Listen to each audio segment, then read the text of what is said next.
Olá pessoal, bem-vindos ao Conexão X, eu sou Cris de Pascoal e você está entrando no Conexão X, que é um programa que fornece ferramentas para o seu autoconhecimento. E hoje eu vou explicar passo a passo uma pesquisa que eu fiz que aborda como os Illuminatis, como essa elite global domina as pessoas através da TV. Bem pessoal, a mídia televisiva é o instrumento mais poderoso usado pela classe de governantes para manipular as massas. E é claro que essa mídia é a grande mídia, né? Porque na grande mídia eles não podem falar qualquer coisa, eles não podem dar informações que não interessam a eles. E ela forma e molda a opinião e atitudes e define o que é normal e aceitável para eles. Hoje examinaremos o funcionamento da mídia e as teorias dos seus principais pensadores, sua estrutura de poder e as técnicas que usam e seus símbolos ocultos, de modo a controlar nossa sociedade. Vou aqui citar Lady Gaga. Será que ela sabe que está sendo usada para controlar mentes? Lady Gaga é simplesmente uma pequena parte de um sistema enorme que é a mídia de massa.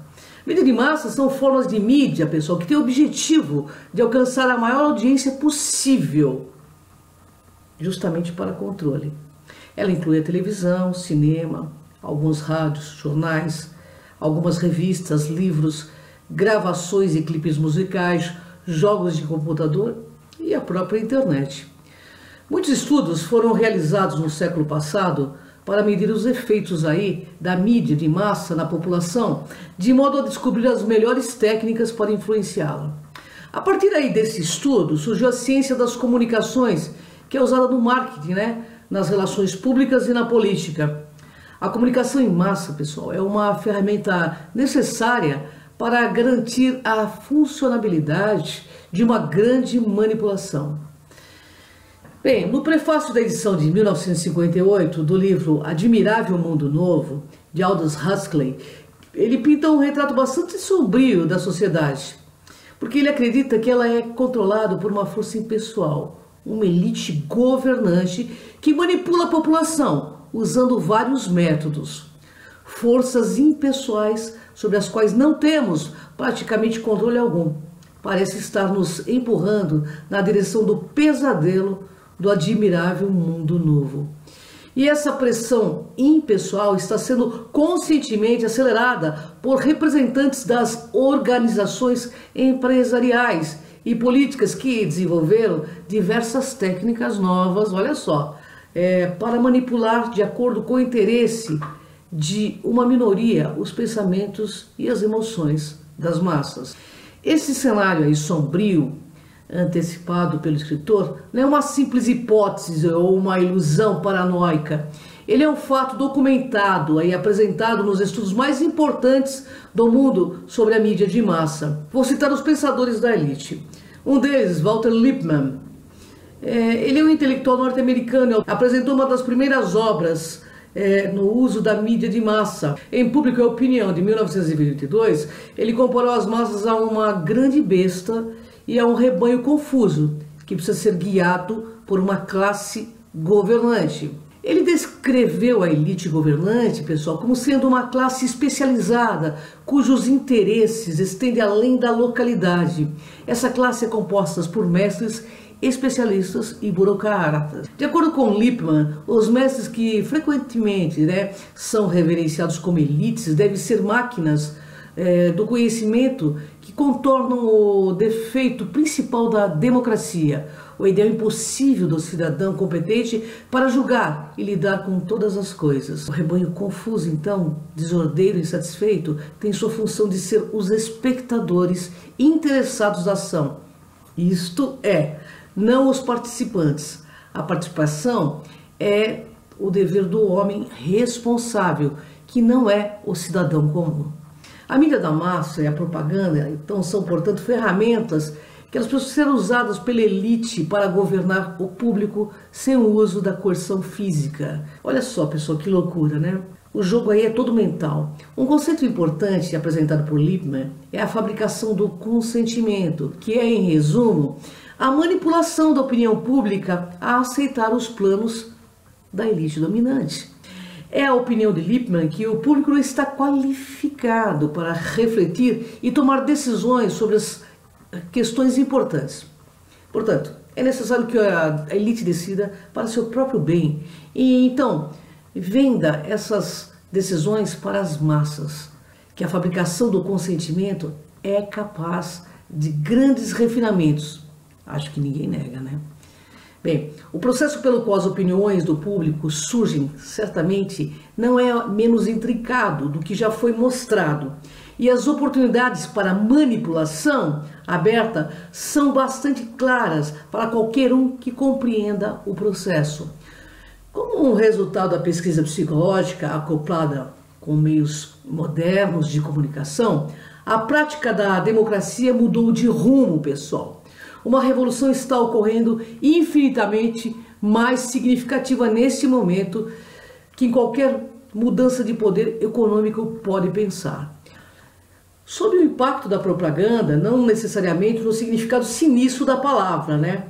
Mas as antigas constantes do nosso pensamento se tornam aí então variáveis. Por exemplo, não é mais possível acreditar no dogma original da democracia, que o conhecimento necessário para o gerenciamento dos assuntos humanos apareça espontaneamente a partir do coração humano. Onde atuamos com base nessa teoria, nos expomos ao auto-engano e às formas de persuasão que não podemos verificar. Já foi demonstrado também que não podemos confiar na intuição, na consciência ou nos acidentes da opinião casual se quisermos lidar com o mundo que está além do nosso alcance. Pode ser interessante, então, pessoal, observar que Lippmann foi um dos fundadores do Conselho das Relações Internacionais, o CFR, o Centro de Estudos e Debates de Política Externa mais influente do mundo. Esse fato deve lhe dar uma pequena indicação do estado mental da elite com relação ao uso da mídia. O poder político e econômico nos Estados Unidos está concentrado nas mãos de uma elite governante, sim, que controla a maior parte das grandes empresas multinacionais sediadas no país. A grande mídia de comunicações, as fundações isentas de impostos mais influentes, as grandes universidades privadas e a maior parte das empresas concessionárias de serviços públicos. Fundado em 1921, o Conselho das Relações Internacionais é um elo fundamental entre as grandes corporações e o governo federal. Ele tem sido chamado de, entre aspas, escolas para a formação de homens de Estado e chega perto de ser um órgão daquilo que chamamos de elite do poder. Que nada mais é um grupo de homens, né, pessoas similares em interesses em seu modo de ser, que moldam os eventos a partir das posições inexpugáveis que estão por trás dos bastidores. Então, a criação dessa organização das Nações Unidas foi um projeto do CRF, bem como a criação do Fundo Monetário Internacional e do Banco Mundial. E alguns membros aí da CFR incluem aí David Rockefeller, Dick Cheney, Barack Obama, Hillary Clinton, o pastor da mega igreja Rick Warren e os presidentes dos conselhos administrativos das grandes corporações, como CBS, Nike, Coca-Cola e Visa. Agora vamos entender o envolvimento de Carl Jung, que foi o fundador da psicologia analítica, também chamada de psicologia junguiana, que enfatiza a compreensão da psique por meio, da exploração dos sonhos, da arte, da mitologia, da religião, dos símbolos e também da filosofia. O terapeuta suíço está nas origens de muitos conceitos psicológicos aí usados hoje em dia, como os arquétipos, os complexos, a persona, o introvertido, o extrovertido e a sincronicidade. Ele foi grandemente influenciado pela base ocultista de sua família. Carl Gustav, seu avô, foi um ávido maçom, era um grande mestre. O próprio Jung descobriu que alguns de seus antepassados eles tinham sido Rosacruzes. Isso pode explicar seu grande interesse por filosofia oriental, ocidental, alquimia, astrologia e simbolismo. Um dos seus conceitos mais importantes e mal compreendidos é o do inconsciente coletivo. A tese então é a seguinte, além das nossa da nossa consciência imediata, que é de natureza inteiramente pessoal e que acreditamos ser a única psique empírica, mesmo se conectada em consciência pessoal como um apêndice, existe um segundo sistema psíquico de uma natureza impessoal, universal e coletiva, que é idêntica em todos os indivíduos. Esse inconsciente coletivo não se desenvolve individualmente, mas é herdado. Ele consiste de formas pré-existentes. Os arquétipos que somente podem se tornar conscientes secundariamente e que dão forma aí definitiva a certos conteúdos psíquicos. Então, o inconsciente coletivo se expressa por meio de símbolos. Presta bem atenção, ele se expressa por meio de símbolos similares e figuras mitológicas em diferentes civilizações. Os símbolos arquétipos parecem estar incorporados em nosso subconsciente coletivo e quando expostos a eles, demonstramos aí atração e fascinação naturais. Prestem bem atenção nisso. Portanto, os símbolos ocultistas podem exercer um grande impacto nas pessoas, mesmo se muitos indivíduos nunca tenham recebido pessoalmente uma iniciação sobre o significado esotérico do símbolo.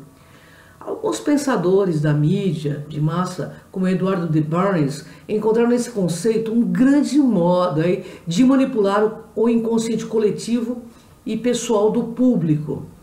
Eduardo Barnes é considerado o pai das relações públicas e usou aí conceitos descobertos por seu tio Sigmund Freud para manipular o público usando o subconsciente. Ele compartilhava a visão de Walter Lippmann sobre a população geral, considerando-a irracional e sujeita ao instinto de manada. Em sua opinião, as massas necessitavam ser manipuladas por um governo invisível para garantir a sobrevivência da democracia. A manipulação consciente e inteligente dos hábitos organizados e das opiniões das massas, pessoal, é um elemento importante na sociedade democrática. Aqueles que manipulam esse mecanismo oculto da sociedade constituem, então, um governo invisível, que é o verdadeiro poder governante em nosso planeta. Somos governados, nossas mentes são moldadas, nossos gostos são formados e nossas ideias são sugeridas, em grande parte, por homens sobre os quais nunca ouvimos falar. Esse é o resultado lógico do modo como nossa sociedade democrática está organizada. Vasto número de seres humanos precisam cooperar dessa maneira para que possamos viver juntos como uma sociedade perfeitamente funcional.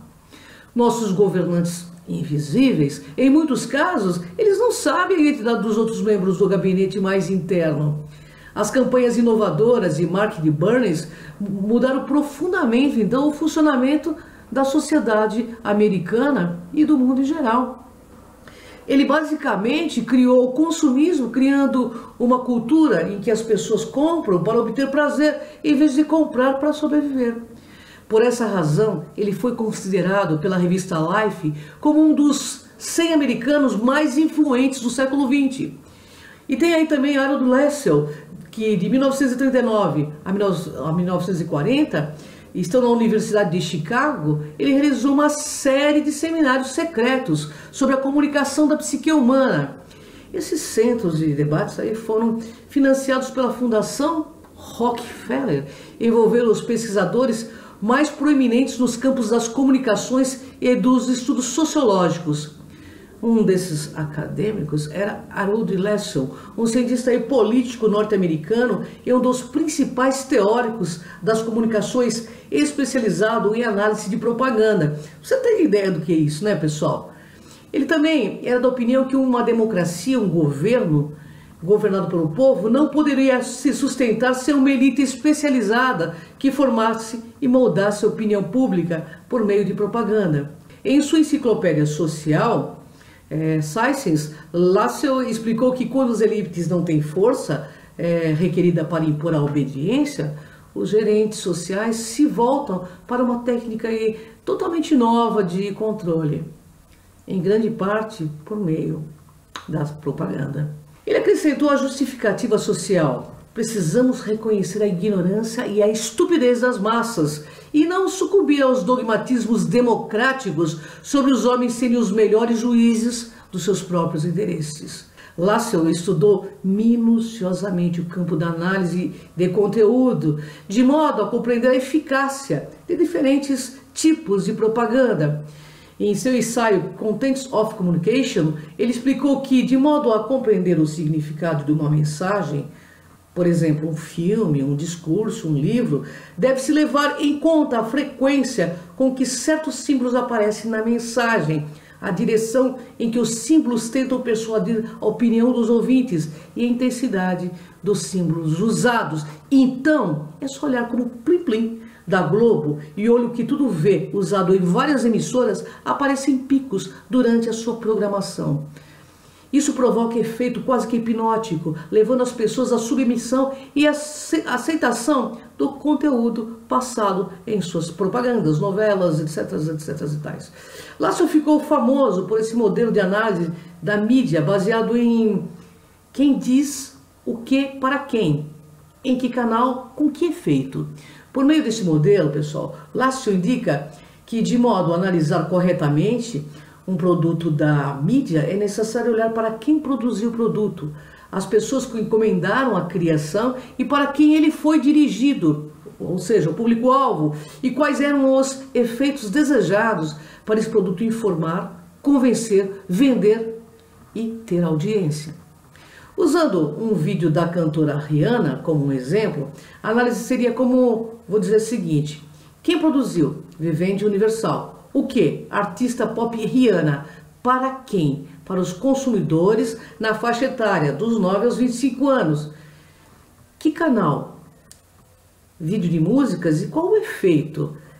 Vender artistas, suas canções, sua imagem, sua mensagem? É uma grande jogada. É uma grande jogada, pessoal, porque todo mundo canta as músicas. Isso fica na cabeça da pessoa.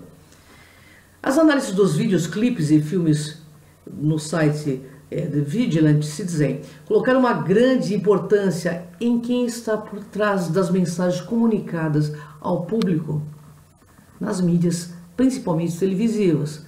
O termo, então, Illuminati é frequentemente usado para descrever um pequeno grupo de elite que ocultamente governa as massas. E olha, com muito estudo da psique humana, viu? Eles têm profundo conhecimento da psique humana. Embora o termo soe quase caricatural e conspiracional, ele descreve corretamente as afinidades da elite com as sociedades secretas e o conhecimento ocultista. Entretanto, aí, pessoalmente, não gosto de usar o termo teoria conspiratória para descrever aquilo que está acontecendo na mídia de massa. Se todos os fatos referentes à natureza elitista da indústria estão prontamente disponíveis ao público, podem eles ainda ser considerados teoria da conspiração? Será? Antigamente, pessoal, havia uma diversidade de pontos de vista, ideais e opiniões na cultura popular. Mas, entretanto, a consolidação das grandes empresas de mídia produziu uma padronização na indústria cultural.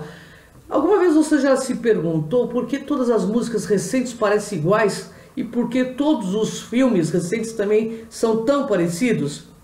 Vamos entender essa resposta aí.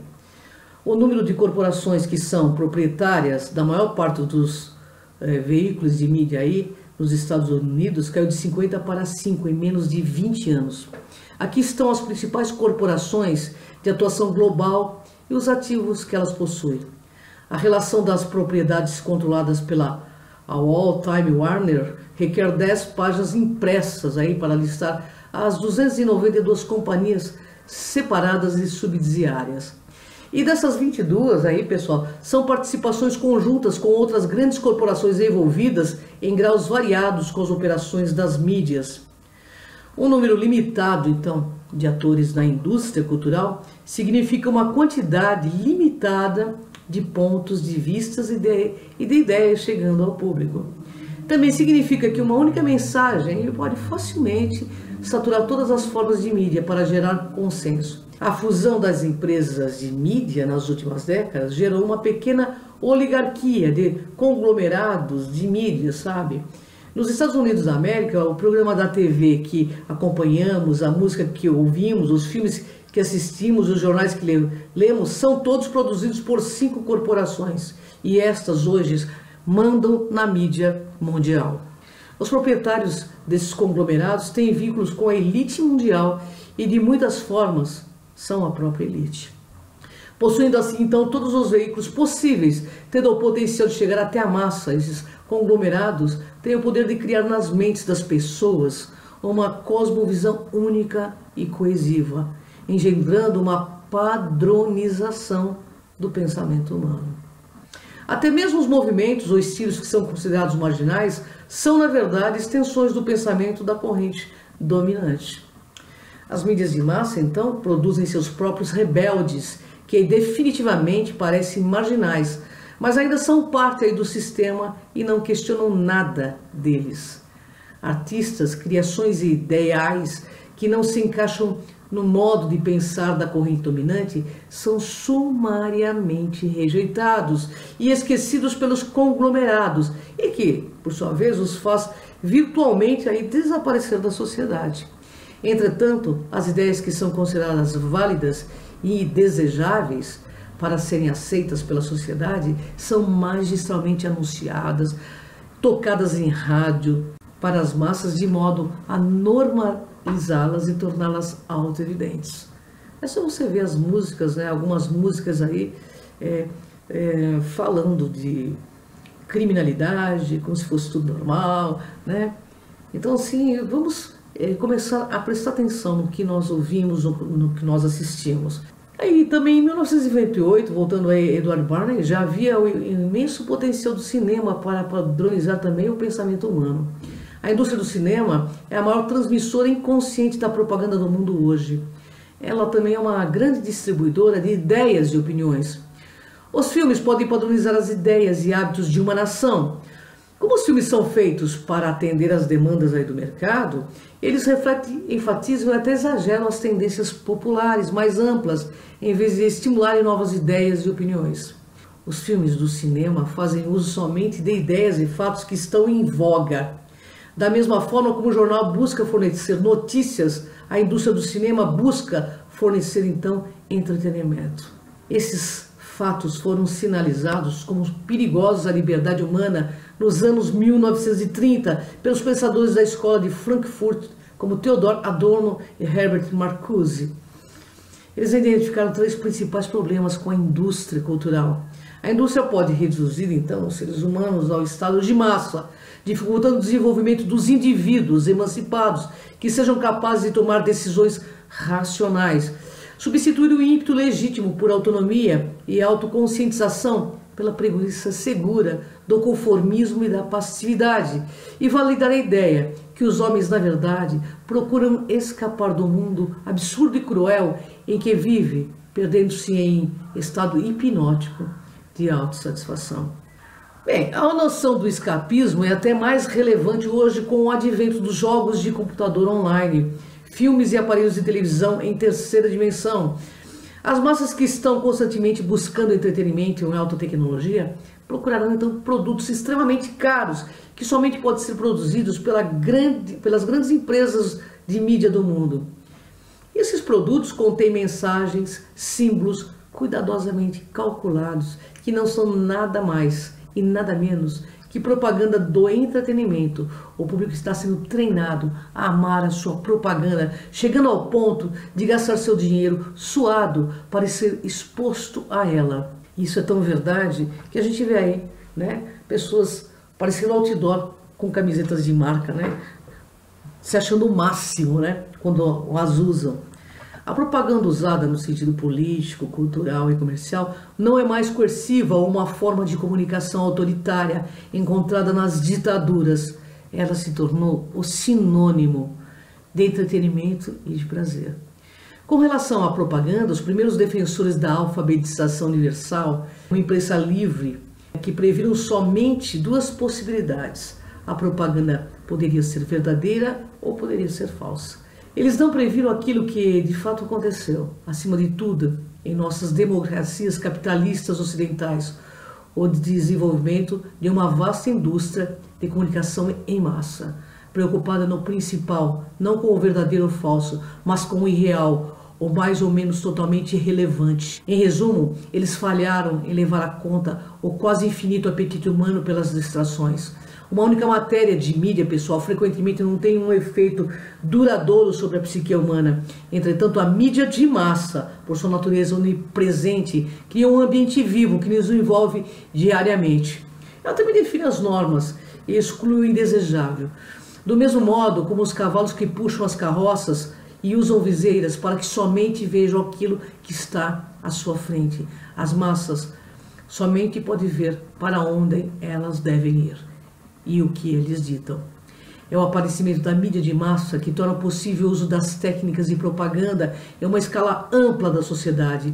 A orquestração da imprensa, do rádio e da televisão para criar um ambiente contínuo e duradouro e total torna a influência da propaganda virtualmente imperceptível, precisamente porque cria um ambiente constante. A mídia de massa, ela fornece o elo essencial entre o indivíduo e as exigências da sociedade tecnológica. Uma das razões por que a mídia de massa consegue com sucesso influenciar a sociedade é devido à extensa quantidade de pesquisa nas ciências cognitivas e na natureza humana que tem sido aplicado a elas. Eles usam técnica de manipulação, pois a publicidade é a tentativa deliberada de gerenciar a percepção do público sobre um objeto. E os objetos de estudo da publicidade incluem pessoas, por exemplo, políticos, artistas de espetáculos, bens e serviços, organizações de todos os tipos e obras de arte e entretenimento. O ímpeto aí para vender os produtos e ideia para as massas levou a uma quantidade sem precedente das pesquisas sobre o comportamento humano e sobre a psique humana. As ciências cognitivas, a psicologia, a sociologia, a semiótica, a linguística e outros campos aí relacionados foram e ainda são extensivamente pesquisados por meio de estudos bem financiados. Nenhum grupo de sociólogos pode ser comparado com as equipes de propaganda na coleta e processamento de dados sociais exploráveis.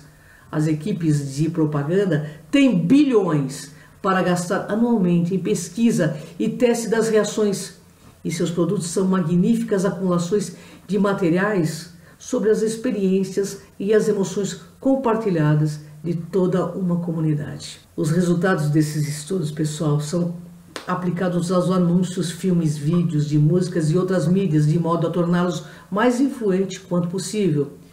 Então, a arte de marketing é altamente calculada e científica, porque precisa alcançar tanto o indivíduo quanto a consciência coletiva. Em produtos culturais, com um grande orçamento, um vídeo nunca é simplesmente um vídeo, entendeu? As imagens, símbolos e significados são cuidadosamente colocadas de modo a gerar um efeito desejado. É com o conhecimento do ser humano, das suas tendências, desejos, necessidades, mecanismos psíquicos, automatismo, bem como o conhecimento da psicologia social e da psicologia analítica, que a propaganda refina aí as suas técnicas. A propaganda atualmente quase nunca usa argumentos racionais ou lógicos. Ela explora diretamente as necessidades e instintos mais primários do ser humano, de modo a gerar uma resposta emocional e racional. Vou dar um exemplo. Mostra sempre uma propaganda de carro, mostrando que o cara é o garanhão, entendeu? Que se ele comprar aquele carro, ele vai ser mais garanhão ainda, que ele vai ter todas as mulheres. Uma ilusão, né? Bom, se pensássemos de forma racional, provavelmente não teríamos comprado 50% daquilo que temos. Os bebês e as crianças são constantemente vistos em anúncios direcionados às mulheres, né? Por uma razão específica. Os estudos mostravam que as imagens de crianças acionam nas mulheres uma necessidade instintiva de nutrir, de cuidar, de proteger, o que no fim leva a uma favorável ao anúncio. O sexo é uma presença constante na mídia de massa, pois ele atrai e mantém a atenção aí do espectador. Ele se conecta diretamente às nossas necessidades animais de acasalar e reproduzir. E quando acionado, esse instinto pode ofuscar instantaneamente qualquer outro pensamento racional dentro do nosso cérebro. Então eles usam também a percepção subliminar. E se as mensagens escritas pudessem alcançar diretamente a mente, subconsciente do espectador, sem que ele percebesse. Esse é o objetivo da percepção subliminar. A frase propaganda subliminar foi criada em 1857 pelo pesquisador de mercado James Vicary, que dizia que poderíamos fazer aqueles que vão ao cinema beber Coca-Cola e comer pipoca, exibindo essas mensagens na tela por um rápido momento, e os espectadores não se dariam conta que viram aquelas mensagens. E a gente faz isso constantemente no cinema, né? A percepção subliminar é um processo deliberado, criado por técnicos aí em comunicação, pessoal, pelo qual você recebe e responde as informações e instruções sem estar conscientemente ciente dessas instruções. É tudo a nível psíquico. Essa técnica, né, é frequentemente usada no marketing. Todos sabem que o sexo vem de qualquer produto. Embora algumas fontes afirmem que a propaganda subliminar seja ineficaz ou até mesmo uma lenda urbana, o uso documentado dessa técnica na mídia de massa prova que os criadores sabem por que pesquisar o efeito do seu poder. Estudos recentes aí também provaram a sua eficácia, especialmente quando a mensagem é negativa. Uma equipe da Universidade de Londres, financiada pela Trust, descobriu que a percepção subliminar era particularmente boa, entendeu? Para instalar os pensamentos negativos. Há muita especulação sobre o fato das pessoas poderem processar informações emocionais inconscientemente, né? Por exemplo, figuras, frases e palavras, disse o professor Neil Lavie, que chefiou a pesquisa. Eles mostram que as pessoas podem perceber o valor emocional das mensagens subliminares e demonstram conclusivamente que elas estão muito mais sintonizadas com as palavras negativas. Então, quando a gente vê aí uma notícia negativa, você vê que você fica olhando toda hora a TV e fica comentando sobre esse assunto, porque o cérebro grava muito rápido. A descoberta desse truque causou certo alvoroço e, embora não exista uma lei contra as mensagens subliminares no planeta, o anúncio foi, de certa forma, retirado da televisão. E, como visto em muitos artigos, né, as mensagens subliminares são frequentemente usadas também em filmes e vídeos musicais para comunicar mensagens aos telespectadores. No passado, quando as mudanças eram impostas à população, as pessoas tomavam as ruas, protestavam, até provocavam tumultos. A principal razão para esse choque era devido ao fato de a mudança ser anunciada claramente pelos governantes e compreendido pela população. O anúncio era súbito e seus efeitos poderiam ser claramente analisados e avaliados. Hoje, quando ele precisa que uma parte da sua agenda seja aceita pelo público, isso é feito por meio da dessensibilização. A agenda deles, que pode ser contrária aos melhores interesses do público, é apresentada lenta, gradual e repetidamente ao mundo, por meio dos filmes, colocando-a como par do enredo, dos videoclipes, que fazem com que pareça boa e atraente sexualmente, ou das notícias que se apresentam como solução para os problemas atuais, depois de expor as massas a uma determinada agenda durante vários anos. A elite governante apresenta abertamente o conceito para o mundo e, devido à programação mental, aquilo é recebido como indiferença geral e é aceito passivamente. E essa técnica tem sua origem na psicoterapia. As técnicas da psicoterapia, amplamente praticadas e aceitas como modos de curar os distúrbios psicológicos, elas também são métodos de controlar as pessoas e podem ser usadas sistematicamente para influenciar as atitudes e o comportamento. A dessensibilização sistemática é o método usado para dissolver a ansiedade para que o paciente ou o público não fique mais atribulado por um medo específico, por exemplo, o medo aí da violência. As pessoas se adaptam a situações aterrorizadoras se forem expostas a elas por tempo suficiente. A programação é frequentemente encontrada no gênero da ficção científica. Ela apresenta uma imagem específica do futuro, um futuro que é desejado pelas elites. E no fim aquilo é aceito como inevitável. É só ver os filmes aí, no final do mundo, o Vingador. Uma década atrás, o público foi dessensibilizado para a guerra contra o mundo árabe. Hoje a população está sendo exposta aí, pessoal, gradualmente à existência do controle mental, do transhumanismo e de uma elite Illuminati surgindo das sombras. Isto é o que a autora ocultista Alice Bailey descreve como a exteriorização da hierarquia, os governantes ocultos revelando-se lentamente para as pessoas. Simbolismo ocultista na cultura pop. Ao contrário das informações apresentadas, a documentação sobre os simbolismos ocultistas é difícil de encontrar. Isso não deve ser surpresa, pois o termo oculto significa literalmente escondido. Também significa reservado para aqueles que foram escolhidos para conhecer, pois somente é comunicado para aqueles considerados dignos de receber aquele conhecimento, ou aqueles que têm linhagem deles.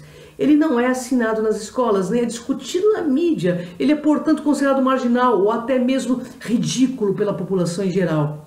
Todavia, o conhecimento oculto não é considerado ridículo nos círculos ocultistas. Ele é considerado perene e sagrado.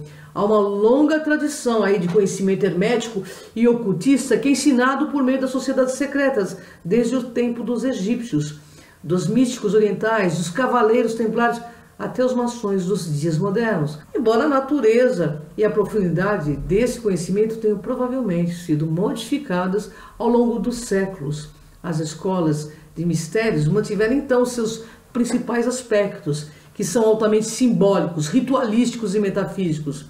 E esses aspectos, que eram uma parte intrincada da civilização antiga, foram totalmente removidos da sociedade moderna e substituídos então pelo materialismo pragmático. Por essa razão, pessoal, existe um grande vão de compreensão entre a pessoa mediana, pragmática e o sistema ritualístico. Se essa doutrina mais interna sempre foi escondida das massas, para quem um código mais simples foi criado, não é altamente provável que os expoentes de todos os aspectos da civilização moderna, filosófico e ético, religioso e científico, sejam ignorantes do verdadeiro significado deles e das teorias e dogmas com base nas quais suas crenças foram fundamentadas, não é mesmo?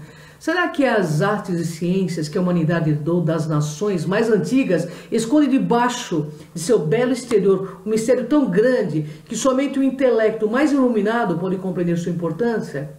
Sem qualquer dúvida, tal é o caso. O código mais simples criado para as massas são as religiões organizadas. Esse código está agora se tornando o templo da mídia de massa e prega diariamente para elas materialismo extremo, vazio espiritual e uma existência mesquinha e centrada em si mesmo. Isto é exatamente o oposto dos atributos necessários para se tornar um indivíduo verdadeiramente livre, conforme ensinado por todas as grandes escolas filosóficas de pensamento. Uma população estupidificada é mais fácil de enganar e de manipular. Esses escravos cegos ouvem dizer que são livres e altamente educados, ao mesmo tempo que marcham seguindo os sinais que fariam qualquer camponês medieval fugir gritando aterrorizado.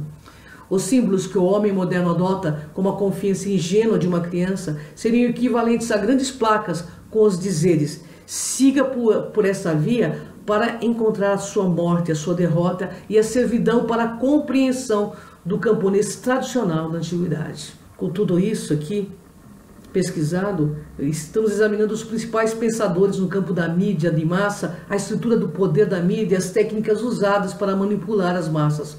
Eu creio que essas informações sejam vitais para a compreensão do porquê nos tópicos discutidos no site Vigilante Citizen, a dicotomia massa populacional versus classe governante, descrita em muitos artigos, não é uma teoria de conspiração.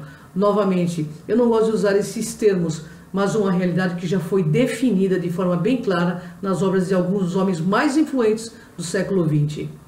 Lippmann, Barnes e Lessel declararam que o público não tem capacidade de discernir sobre o seu próprio destino e o objetivo inerente da democracia. Em vez disso, eles propuseram uma criptografia, um governo oculto, uma classe governante responsável pela manada confusa. Como as ideias deles continuam a ser aplicadas na sociedade, é cada vez mais aparente que uma população ignorante não é um obstáculo com o qual os governantes precisam lidar. É algo desejável e, de fato, necessário para garantir plena liderança. Uma população ignorante não conhece seus direitos, não busca obter uma maior compreensão dos fatos e não questiona as autoridades. Ela simplesmente segue as tendências. A cultura popular atende e alimenta a ignorância, servindo continuamente ao entretenimento estupidificado e colocando os holofotes em celebridades degeneradas que se transformam em ídolos. Muitas pessoas me perguntam, existe um modo de interromper isto? Sim, pessoal, existe. Pare de consumir esse excremento que existe nas mídias. Pesquisem. Não acreditem em tudo. E sempre leiam um bom livro. Pessoal, eu fiz essa pesquisa, estou compartilhando com vocês. E eu espero que vocês estudem essa matéria. Porque nós somos bombardeados diariamente com várias notícias. E os nossos olhos ficam quase que hipnotizados diante de uma TV. Então, vem comigo nessa jornada. Hora de despertar. Gratidão, pessoal. Até o próximo Conexão X.